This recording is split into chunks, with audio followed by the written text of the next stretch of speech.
Where did my journey here start? I come from an average household. Mum and dad are still together, given everything in life, and I've got a sister. We had a dog. Just a normal kid who found himself in a rehab.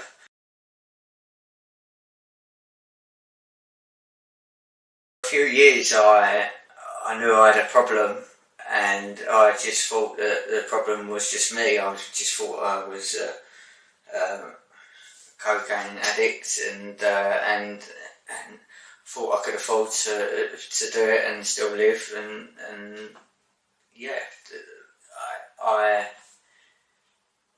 it just gets worse.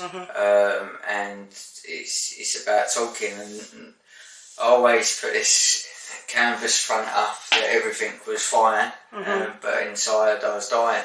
Like I say, I come from a loving home, and given everything what I wanted is what my mum and dad could afford, and but inside I didn't feel no self-worth or self-love. And using give me that comfort. It stopped my head from going around thinking things, and give me that ease and comfort. But what was killing me, what I thought was keeping me alive, was killing me. Yeah.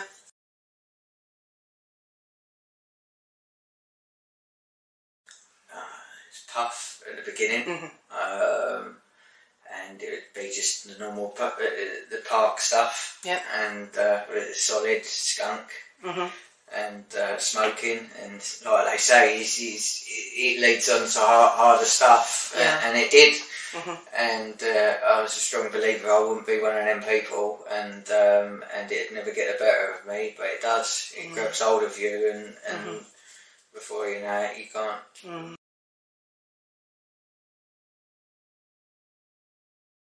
It gives, when you first start using it, gives you confidence and things like that, all these things what you wanted out of life, and then it starts to take them away, it takes your life away. I'd say that I was at 18 when you start just going to the pub and drink, and then it gives you the ability to drink a little bit more and be a bit more up front and out there. You'd go out on the pool, and it'd be the last thing you'd end up doing. You'd end up in someone's house using, just talking crap, and believe it or not, that was the good days. And what it does is it for me personally, it took me to using in my bedroom on my own, with no one around, and my best friend ended up being my dealer. Right. And the only person I see really, but like it didn't start off like that.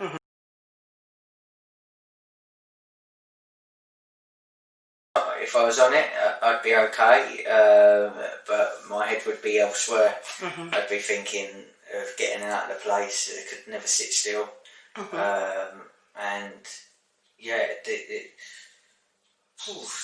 the anger of not getting my own way and things like that, and jealousy and things like people going somewhere with their lives, and like I say, I'd paint this canvas that everything was fine. So throughout the years, it just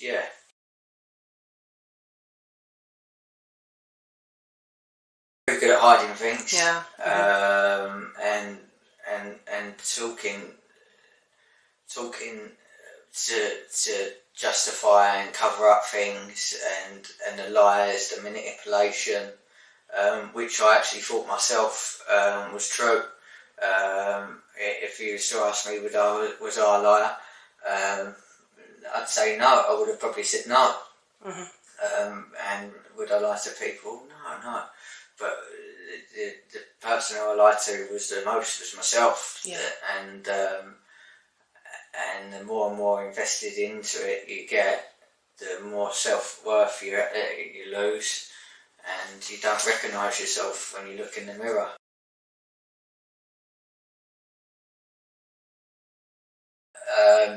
That it's me myself. I didn't want to be alive. financial problems, didn't have nowhere to turn, because everywhere I turned I'd used all the assets, people around me financially. I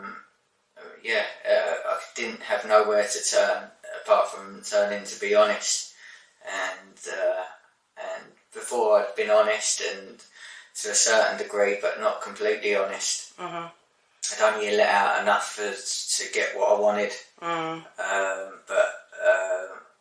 I couldn't turn anywhere else, and I just had enough. I was broken. And I didn't know what else to do. I got honest.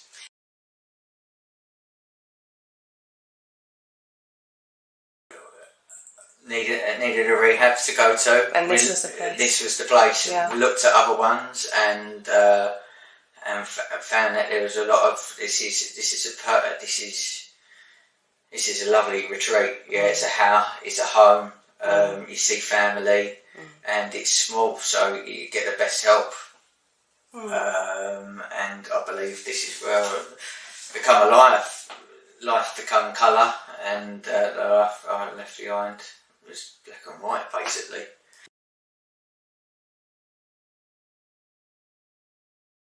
Years of coming in here, I've been lucky enough to see a brother-in-law also come in here,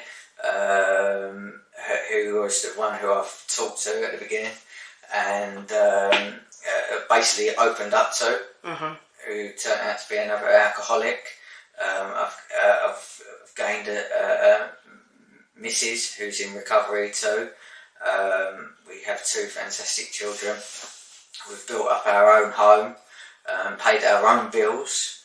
As funny as that seems, I couldn't pay a bill to save my life. We've built up our own family home. I'm just overwhelmed with what's happened. Some mornings I wake up and want to pinch myself to make sure it's not a dream, and it is a dream come true. It's everything I've wanted out of life, to have a missus and kids, and I'm just surrounded by family. My dad can look at me in the eye today before he can look at me in the eye. A mum who writes in a birthday card and says that she's proud of me.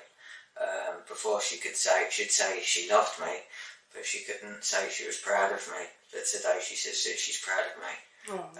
There's not a day that I don't go past that I don't speak to my own dad.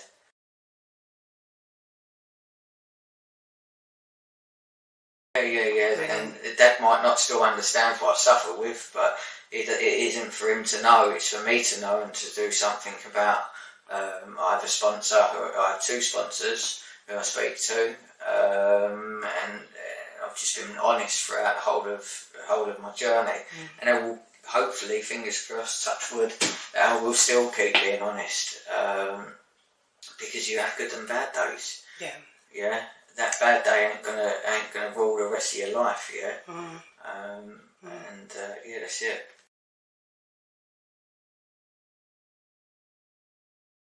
Hopefully slow down a little bit. 2 kids, a missus in 4 years, and I don't know. It's to help other people. Like I say, I've seen a brother-in-law grow from this fellowship.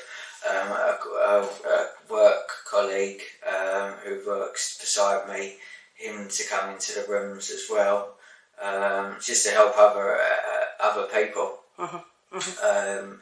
And if I can do it, anyone else can. I was a user who woke up in the morning at 7:30. Got woken up and I used from 7:30 in the morning through to when I passed out at night. I had a £2,000 a week habit, and I didn't have a life. I was just existing towards the end. But today I have a life. Like I say, family and friends, and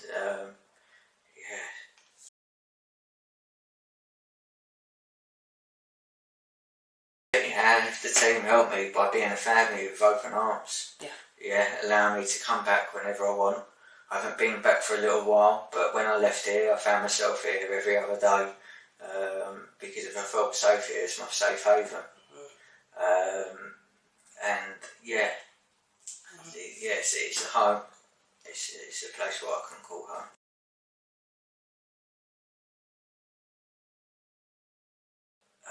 What did I say? Well, I was never very good at listening to anyone. So if I was to turn and say, is listen to mum and dad. Yeah. They've got experience around life, and that's two people I didn't listen to, but today I take pride in listening to their experience and their advice. I don't take it all the time, but I listen and take that on board. I never used to take anything on board.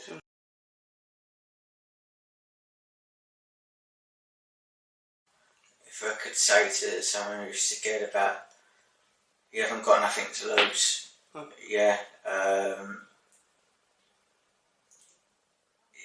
Nothing's going to change unless you talk. And the more you let go, the more free you become. And that was one thing what I learned was when I come in here was just to be honest. Yeah, when I feel sad, I'm sad. Yeah, and I can share that. I don't have to put this front up that everything's fine. I can say that I feel sad or low or high. Just open your mouth and and you be free.